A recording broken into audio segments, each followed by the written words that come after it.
Hello, everybody, and welcome to the Game Bytes Show video show. This is Jeremy Lawman Lamont taking over hosting duties for that guy right over there, Jerod Red Eye Dunn. How's it going, Jerod? Hey, it's going pretty good. So we are trying something a little bit new this time, live video from both sides. I think this is probably the best idea we've ever had. We can give like a virtual high five, like over to your right, I think, your other right. Yeah, there you go, high five. Other side. I'm actually on reverse, so I have to go this way. All right. So for our stream this week, we're going to be playing Darkest Dungeon, which has been out on PC for a while in, I think, early access. Is that right? Yeah, actually, no. Well, it has been out a while. I think it was on early access. I am going to verify this very moment. I think it's no longer in early access. Well, it's live now, and it's come to the PlayStation 4 and Vita, and I guess technically also PlayStation TV legacy platform. We're going to go ahead and jump right into it here, and we're going to...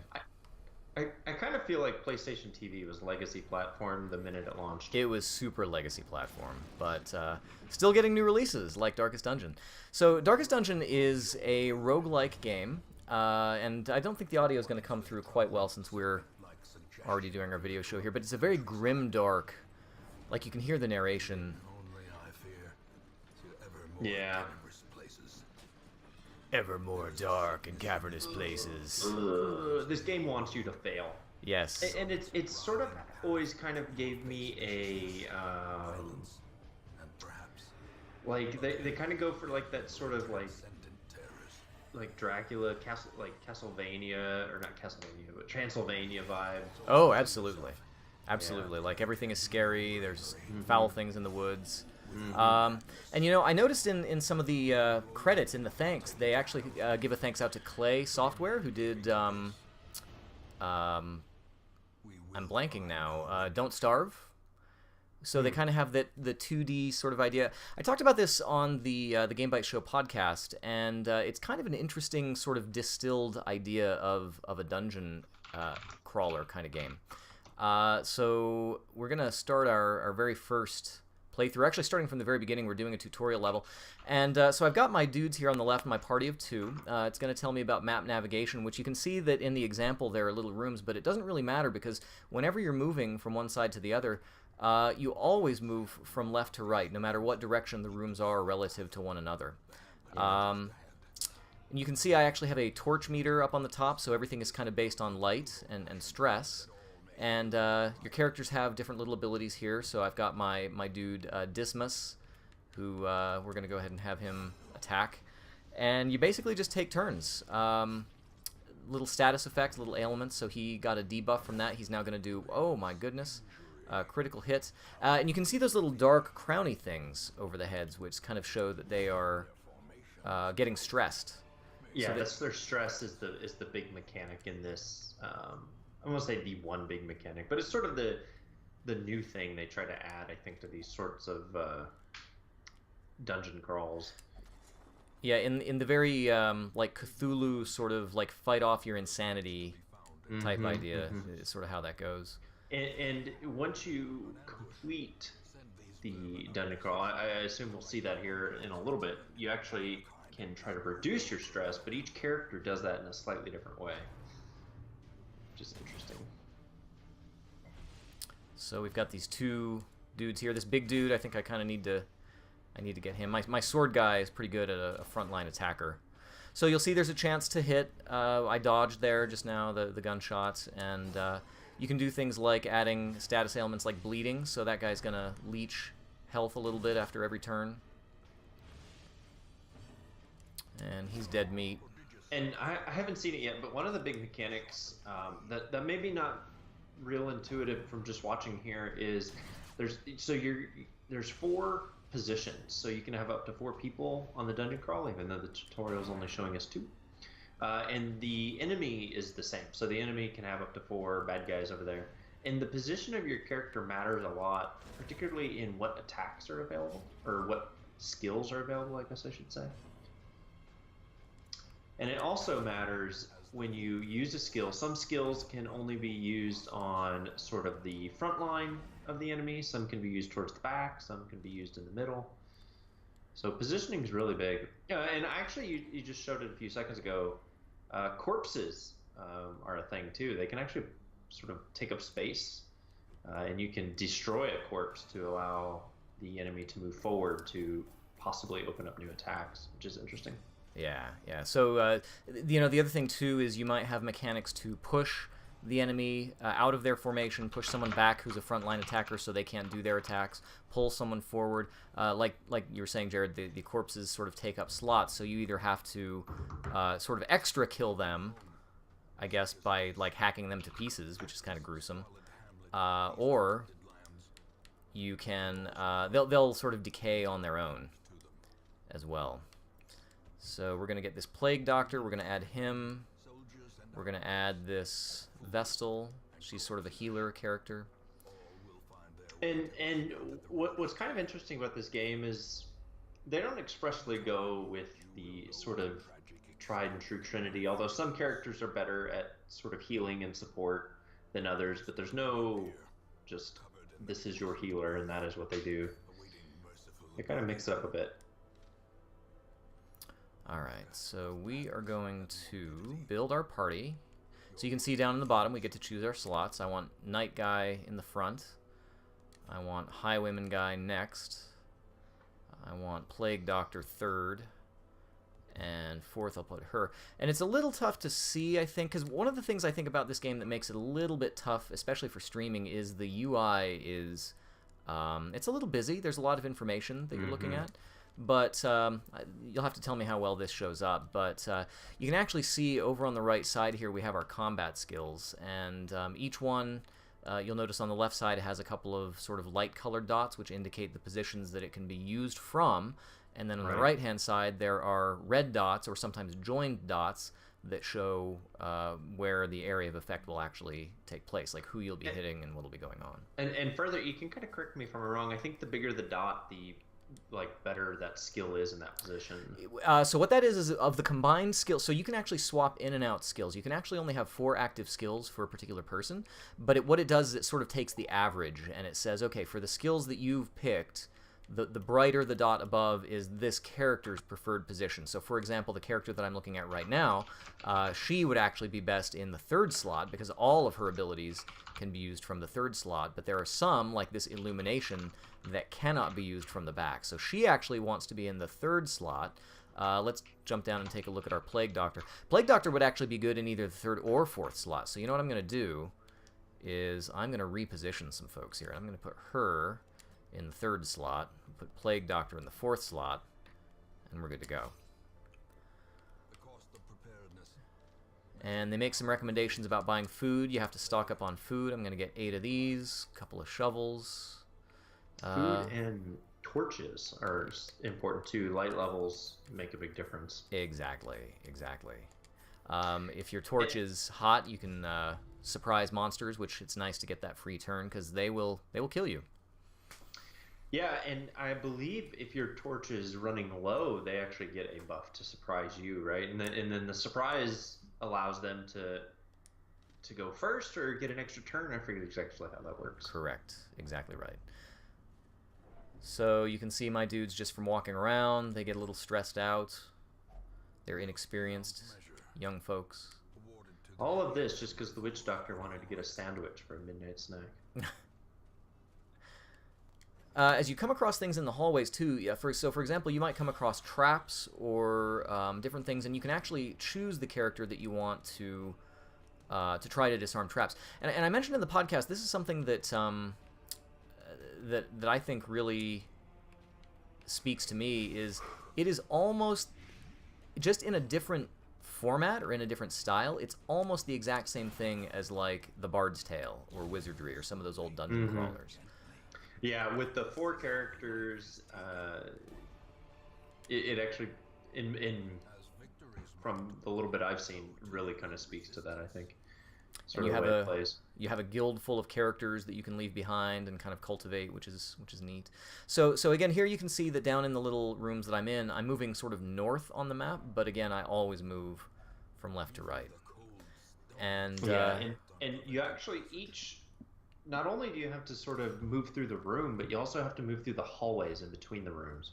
Right, and the hallways are full of random things, and the rooms are full of random things, and you just got to be ready to, whoa, something bad just happened. I just had a tooltip pop up and obscure what just happened, but my main dude just got sent all the way to the back, so I'm not exactly sure what's going on now. I don't know, but it's getting pretty dark. Yeah, it is. In fact, not just your main guy, it totally reshuffled your line. Your priestess or whatever is in the front, your cleric, your witch doctor's in position 2. Nothing feels worse than a big miss like that. Yeah, and you might, I don't know, you might want to take the time to reshuffle your guys.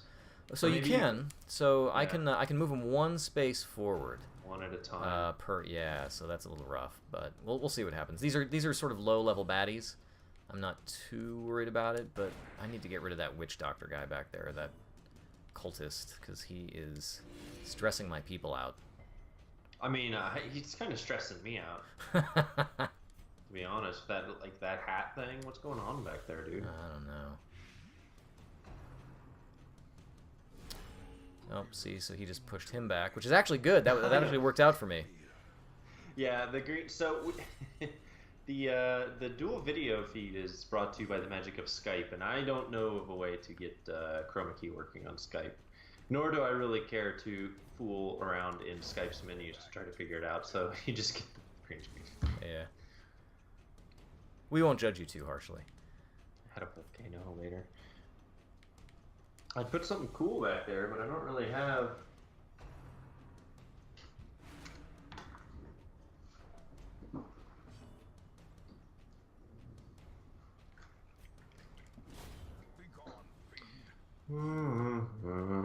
There's no way to attach it though. It's really pretty patriotic. I really like the art style they did in the game. It's like all hand-drawn looking, but sort of realistic, but very cartoonish at the same time. I don't know what exactly you would call that, but I like it. Let's see. You should definitely reshuffle. Yeah, and also I need some more light. You need a lot more light. Your dudes are way stressed out. The doctor is definitely stressed out. So that little you can see those little squares of highlightedness underneath the life meter. That's their stress level. The little white ticks, yeah. And so and I don't actually know all of the effects, but as that increases, they can kind of have little mental breakdowns mid-mission, right? Like they can flip out, or you lose control of them and they just attack randomly and stuff like that. Or they will start trash talking your other people and adding extra stress to them, which is no good. Yeah. So we're gonna light another torch here before we go into this room, just in case.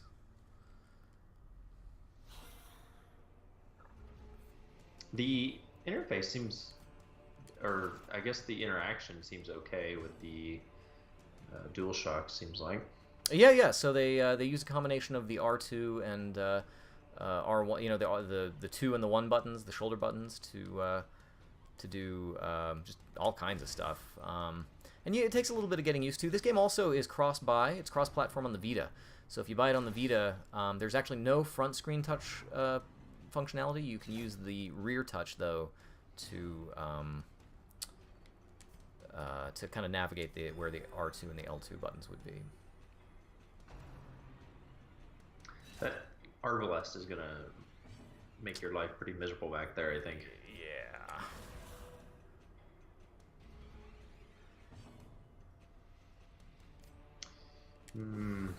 Oh, I forgot he was already plagued. Blighted. Should have paid more attention to that.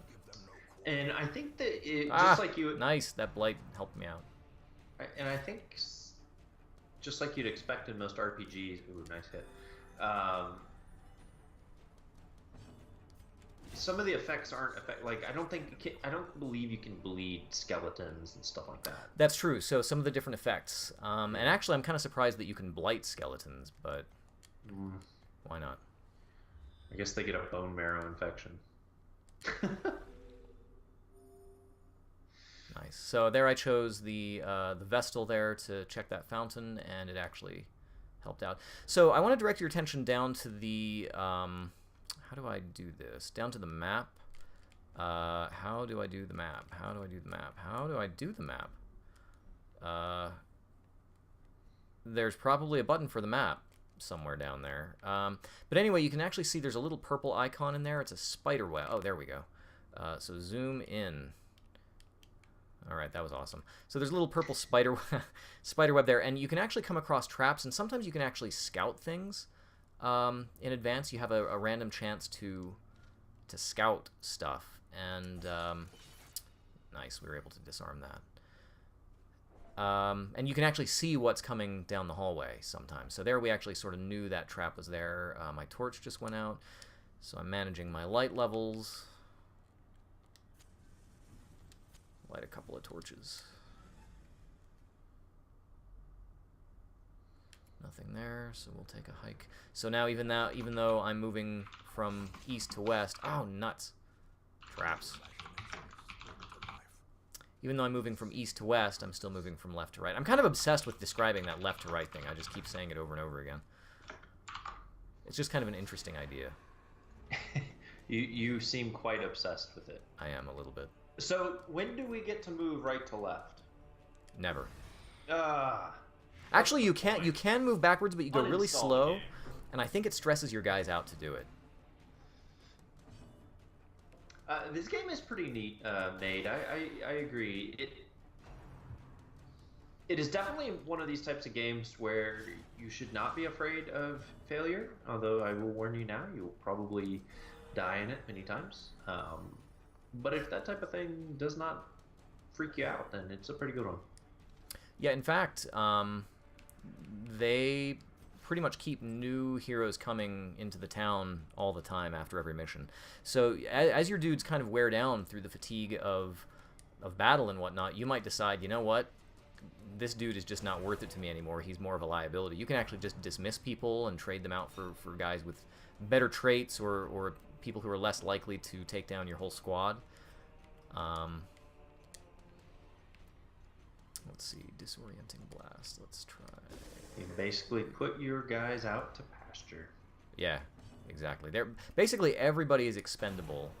Oh, look at that! That was a party wipe right there. Take that, suckers. All right, let's see if you open this. It's trapped, of course it's trapped, but she resisted. Resisted that trap. All right, so I don't need to go through that hallway again, and I'm kind of not interested in marching all around, so we're just going to go back the way we came. Once you've explored a hall, it's pretty well a known quantity, so you don't really have to worry, as far as I know, about encountering unpleasant stuff the second time. Yeah, certainly all the traps and stuff are disabled. I'm not sure if it will randomly spawn new enemies. I don't believe so. I think those are pretty much set once you load the map. But I could be super wrong.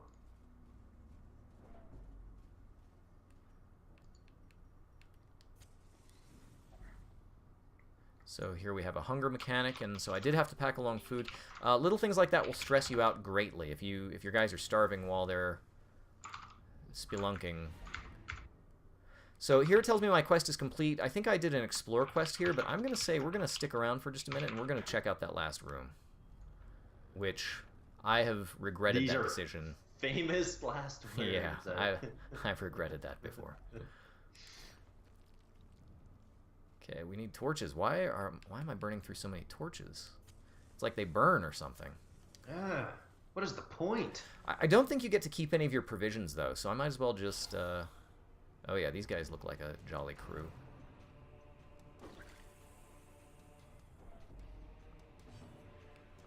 Alright, let's see here. It's like a band I used to follow once in high school or something. It's like the Renaissance Village people.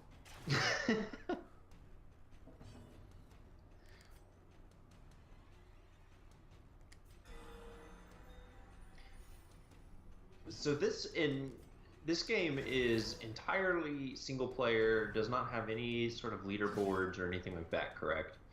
Correct, yes. There is no online functionality, no cross-pollination of your games with any other games. So it's basically you versus the world. You and these loony heroes.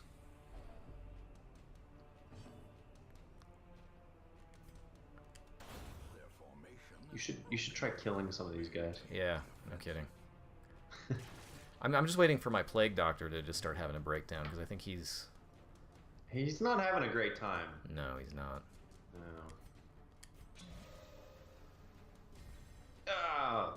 That Arbalest, like when they shoot you guys in the chest with that bolt, always looks so painful. I know, it does a very nice kinetic, like zoom in really fast, and you can, it does look very cool, I think. The character I like a lot is she's like the Amazon warrior or something. The berserker. Lady, the berserker with like the giant axe. Yes, the pole arm. She does like that lunging attack. That thing's amazing. Yes, and it moves her one forward. So that's the thing. The positioning can change, like we already saw. So let's. Oh no! Why did I do that? That was not what I meant to do. That was terrible. Oh, it's okay. I get another turn.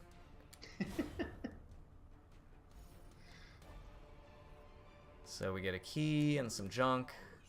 Open this. You open this.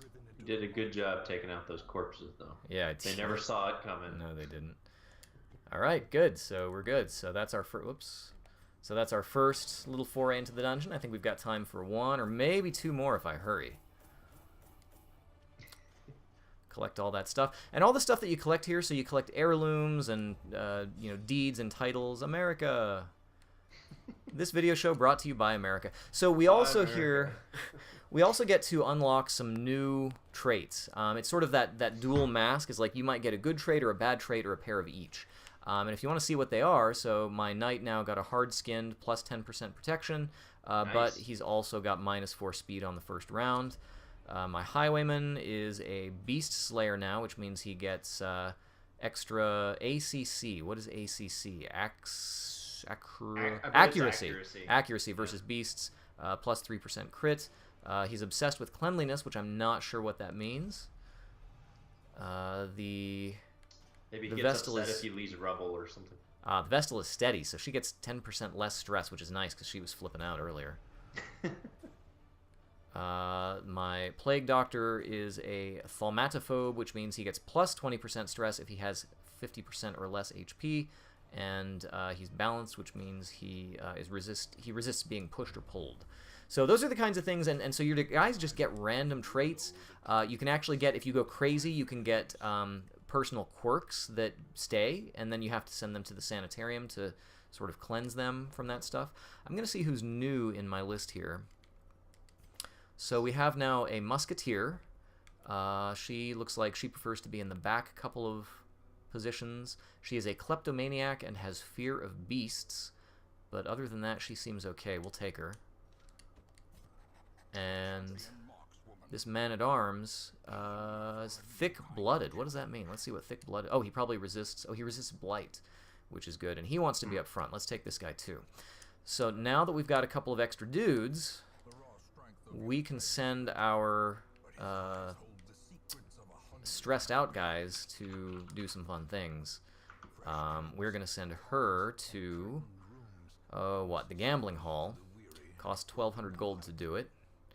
And we're going to send the Plague Doctor. Gosh, I kind of want to keep that Plague Doctor, but he's about to freak out on me. We're going to send him to the brothel, I think. Let's see. Brothel. There we go. That's expensive. Yeah, so this is kind of what I was getting at a little bit earlier. Some of these characters will eventually develop traits or maybe come pre-baked in with traits that, they can't... They're pious, so they can never go to the brothel and stuff like that. Exactly. Or sometimes they can only go to the brothel. There's one called right. Love Interest, I think, which is where they must have a sweetheart in the brothel, and that's the only place they'll go. So you have to kind of manage. If you've got a bunch of people and you have to shuffle around, like, who am I going to, who's going to go back into the dungeon and who's going to, take a sit. You kind of have to manage that stuff. Let's see. We're gonna do an explore. No, we're gonna do, because we've already done that once.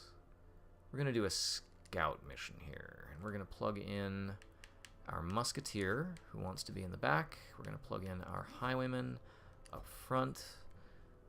Sorry, our man-at-arms up front, and we're going to put our highwayman third. I think that's probably... Let's just check this out real quick. So he wants to be up front, fine. In the back, fine. Up front, fine. He wants to be third, so I think we're about ideal right now, so let's go. Buy more food, so yes, like I said, you don't get to keep extra food, so, you know, you could be over-provisioning yourself, but, you know, whatever, I guess. You just have to make that judgment. So, just kind of running through the game fully released in January of this year, and will have its first paid DLC, called the Crimson Court, which looks like it focuses on vampires. I don't know. There's actually not a lot of information, but early 2017 is the release date for that across all platforms. So that's PC, Mac, Linux, PS4, and Vita. So that'll be interesting. So if you're loving the Darkest Dungeon, you can look forward to more Darkest Dungeon. It does have a little bit of an addictive quality to it. I feel like see there, I just got a random scouting event, so I can actually see in the upcoming hallway and a little bit down below what's coming up. So I know I've got a battle coming up here.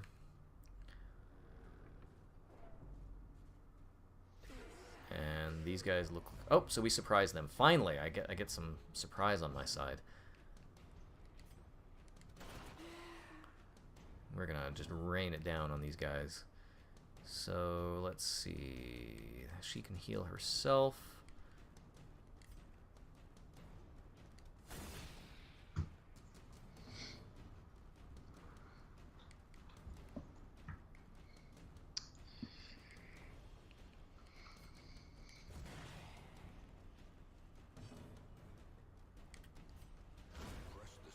Nice. Good first turn.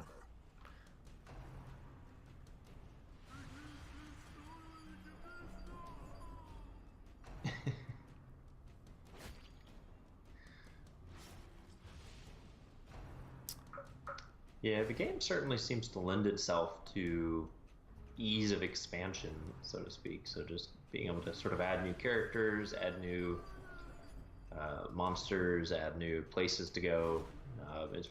Seems like you could very easily plug those in. So I'm curious to see kind of where they go with it with this next, with the upcoming expansion. What are they just going to add in new heroes, new monsters, or do they go further? I'd be curious. So this is turning into a super high stress affair here. Like all of my people are getting really stressed out. Yeah, you're not doing good.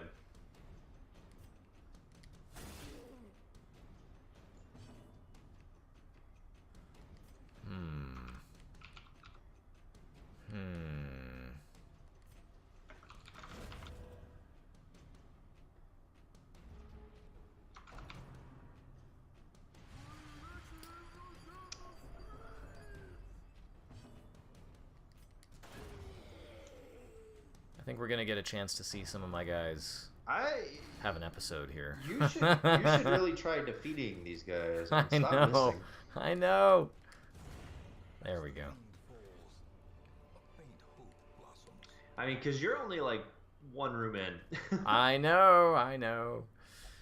Oh, man. Now, some of the longer dungeons, I'm not sure if this is a longer one, you will actually, if you bring campfire gear, can sort of camp out in the middle. That's correct. And then your guys actually have a second set of... Oh, so he's bleeding. I don't think I've got any bandages. Oh, I do have bandages. There we go. So your guys will have a second set of skills that specifically pertains to... there's nothing there. That was awesome. To camping. Being able to de-stress people and... you know, things like that. So we're going to light another torch here. I don't know why everyone is getting so stressed. Everybody stop it. Chill out. You guys just chill. You're just like combing these deathly hollows for otherworldly creatures that want to claw your eyes out. Come on. What's the big deal, you wimps? Those two guys in particular, like my man-at-arms and my highwayman, are just like every step I take, they're just So this, I don't know. We're gonna let him open this one. Stash loot. Doesn't de-stress him at all, though. Okay, so here's a trap. Disarmed. Sweet. That made him happy. Made the other guy sad, though. Who knows why.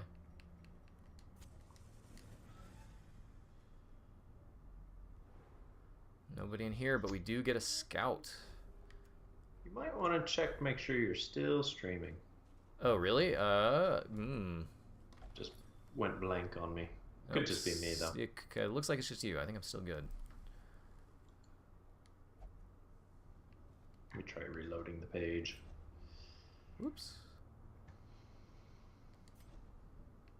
Yeah, okay, we're back. I don't know, that was weird. It like just paused. Yeah, thanks, mate. No confirmation. Just paused and then popped back in.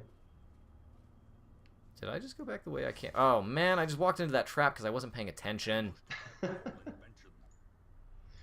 So here we go. So he is... Rookie mistake. Yeah, so he has now become abusive, which means that he's going to be stressing out all my other people. And there goes my plague doctor. So now... This is sort of how... Oh, no. Sorry, that was my plague doctor's back in town. That was a tooltip. But that's kind of the way it goes, is you start to get a little bit of a snowball effect.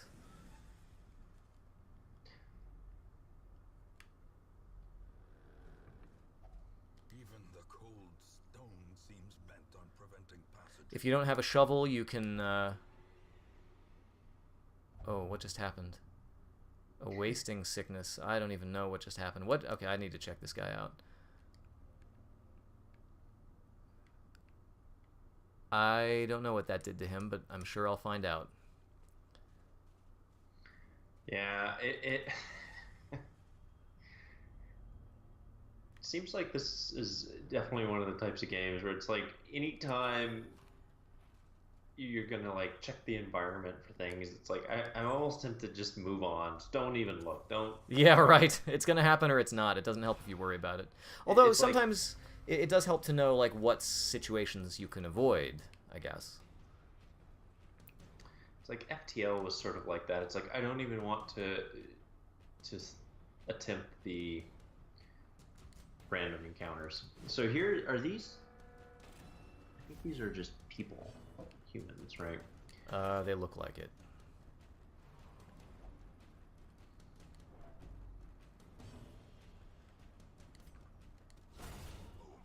Oh, nice. Finally, some good luck.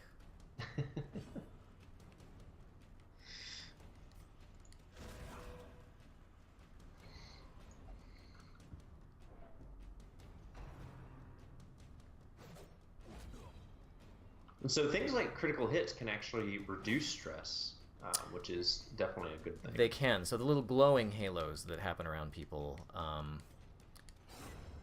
that you know, but it never seems like it helps as much as the stress harms. Right.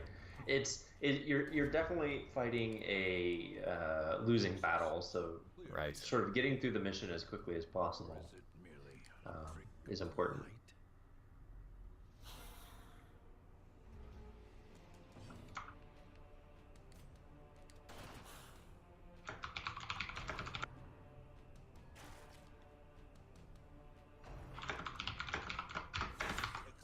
Ooh, ouchie.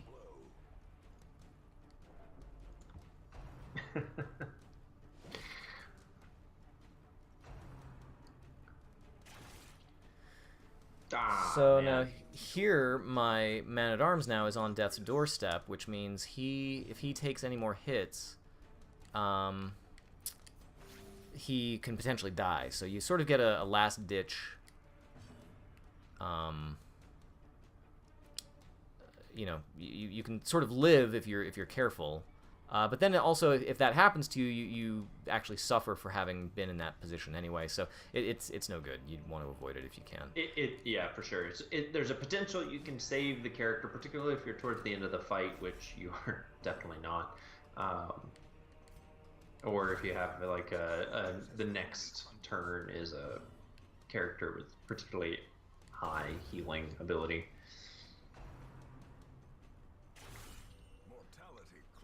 Man, these guys and their critical hits. Why do they have to be so judgy?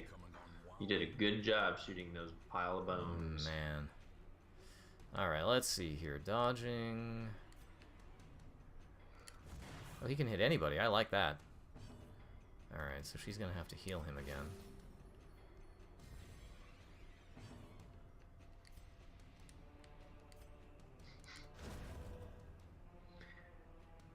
So I think while you flounder here in this encounter, is probably a good opportunity for us to talk a little bit about our Extra Life campaign that we kicked off about a month-ish ago, leading up to the big game day here. National Game Day is November 5th this year. This is the same as it was last year if you were around and following us then. Extra Life is a Children's Miracle Network charity. Really cool thing. Essentially, you can sign up, join the Extra Life charity yourself. You can join our team. Game Bytes Show has a team. You can get trapped and blighted, just like we did in this. No. So you join the team, you get to play games, you solicit donations from friends and family members, coworkers, etc., and so forth. They donate to your page, and whatever hospital you chose when you signed up, you get that money. Oh, so you died. He did die. That he did. And one of your dudes totally flipped out. I kind of feel like I'm glad he's dead, though.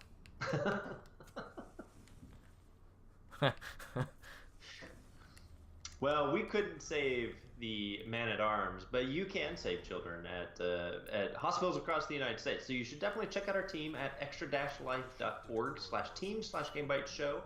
You can find, if you're following us on Twitch right now, you can find down below a link directly to our team page. You can also find a link to my personal Extra Life page where you can, if you don't want to join the team and stream, you can just donate to us, to this team, or Wesley Levisay has a page set up so far on the team as well. You can donate to him. You can donate to both of us. That would be amazing. And basically save kids. So that's pretty great. 100% of the proceeds go directly to children. It is a tax deduction. If you are that type of person that wants to deduct it from your taxes, you can do that. All that good stuff. Really cool stuff. So we definitely appreciate your support. If you can't do either of those things, or even if you can do one or both of those things, signing up and joining us, or just donating, spread the word. Tell your friends, family, tweet it, Facebook it. Feel free to link to our page. Wear a sandwich board and go out, stand on the corner, and ring a bell. Everybody loves seeing those people advertising mattress sales on the street corner. That could be you. It's tax day again. So I'm starting to mentally put together a list of games to build up my schedule for the big National Game Day, and I think we're going to have some pretty amazing stuff. I believe we're going to revive our now annual tradition of playing MechWarrior Online. Yes. So that's going to be awesome. I'll have to get that reinstalled. I'm going to be so bad. So bad. But also, maybe you weren't fully aware that there's some pretty cool games coming out just before November 5th this year. So Battlefield 1 releases this month, as well as Titanfall 2. I can guarantee I will be playing both of those. I probably won't be playing Darkest Dungeon because I don't actually own it. Well, you have a lot of platforms to choose from, so Right. It's currently, I want to say it's 25 on PC and I think 20 on Sony platforms. I feel like there's a little bit of a price difference. I'm not sure why exactly, but yeah, that is something to consider. But again, if you have a PlayStation 4 and a Vita, one purchase will get you both. But not the PC version. Not the PC version. One day PC will get on board with the cross-platform initiative. Maybe. Yeah, probably. Maybe not. This is unlikely. Yeah. So I don't know. I think that's basically it for the Darkest Dungeon now. I mean, it's I feel like I have a lot more, relatively more control over my fate than, say, other roguelikes. I mean, I still have the ability to configure my characters to place them in an order that's going to be best, conducive to a survival situation. And it gives you a lot of little toys to play around with, and you always have an influx of new heroes coming in. The question did come up in the podcast, and Jerod, you had sort of mentioned it, and actually, I think I had said at the time that I think you can go back through the lower levels. I'm not sure that that's true now, because it looks like when you complete a lower level, I think it levels up the level, if that makes sense. I from the little bit that I've watched of it, I felt like I was seeing some of the Telltale tactical RPG style death spirals where your characters start to become so underleveled for the areas that you're fighting in that it's pretty much impossible to progress further, and you'll just constantly fail. But that's just kind of the breaks, and it's just as easy to start over. That, like you said, it gets up and going pretty quick once you get through all the tutorial stuff, which we've mostly been kind of seeing here. There's a really interesting variety of characters, so the different classes are pretty unique, I want to say. Particularly, it's not your typical, like, your warrior does a slash and a shield block and things like that. They do a pretty good job of making them feel unique, making them feel powerful, and in some ways making you choose even with just the single character. Like, the character may have a very powerful attack if he's in the second position, but you need to use him in the third position to get that heal that you wouldn't have in the second. So you kind of have that trade-off of, well, do I want to use them this way or that way in this dungeon crawl? So it's a really interesting game. I like it. It's, again, I've watched a bit of it on YouTube just out of sort of boredom and trying to see what it's about. Especially since you started talking about it the other day, and it's a cool game. If you appreciate the roguelike, it's definitely worth checking out. And I don't know, that might be it. That might be a good time for an outro. Probably so. So thank you for. I guess I'll do the outro. You do. So. I've got to concentrate here because I'm losing too many guys. So. Thank you for joining us again on this weekly episode of the Game Bytes Show. We really appreciate your support. So if you are watching us on twitch.tv/GameBytesShow, go ahead and hit the subscribe button. Follow along. You can get notifications when we do impromptu streams like we did earlier today at about 8 o'clock. Whoa, surprise. About it, right? Mm-hmm. So we try to do that periodically through the week. We definitely always try to get in our weekly show Mondays at 10 p.m. Central. So you want to be there front and center, making all this noise in the chat. If you're on Twitch, you can see people talking to us, and we're kind of responding. When we finish these episodes, we usually toss them up over on our YouTube archives. That's youtube.com/GameBytesShow. I should slow down when I speak sometimes. So tons of great content over there. Head over there, like that page, subscribe, thumbs up, do all that YouTube noise, whatever. Really good stuff. So you can find all kinds of fun roguelikes that we've played previously that are similar but not quite like Darkest Dungeon. You should go listen to. You must go listen to the. It is imperative. It is imperative. Think of the Man-at-Arms. He's there up in the front. He needs you to go listen to our audio podcast, which we do twice a week. Once for news, new releases, special topic of interest, and then the second episode is games we've been playing, where we talk about what games we've been playing, what we like about them, what we don't like about them, how we wish they were more like other games, whatever. And that comes straight into your ears. You can sign up to our RSS feed. You can sign up on iTunes and get those directly from our website, GameBytesShow.com. Check out our Discord community.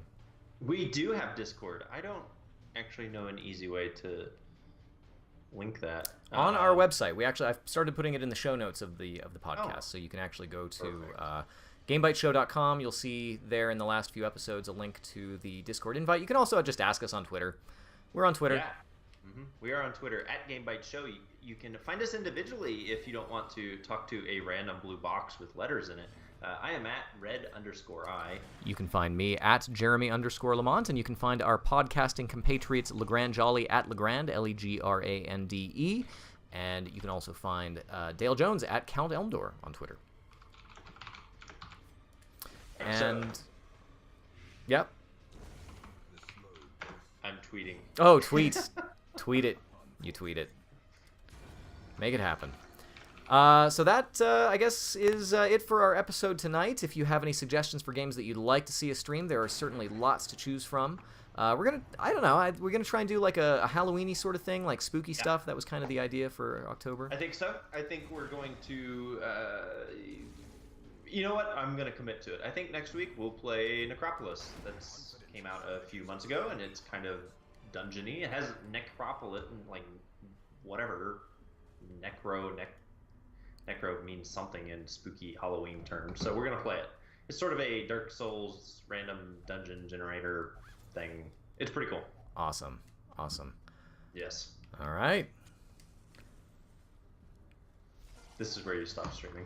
Oh, well, that's right. Thank you for joining us on the Game Bytes Show. We will see you next time.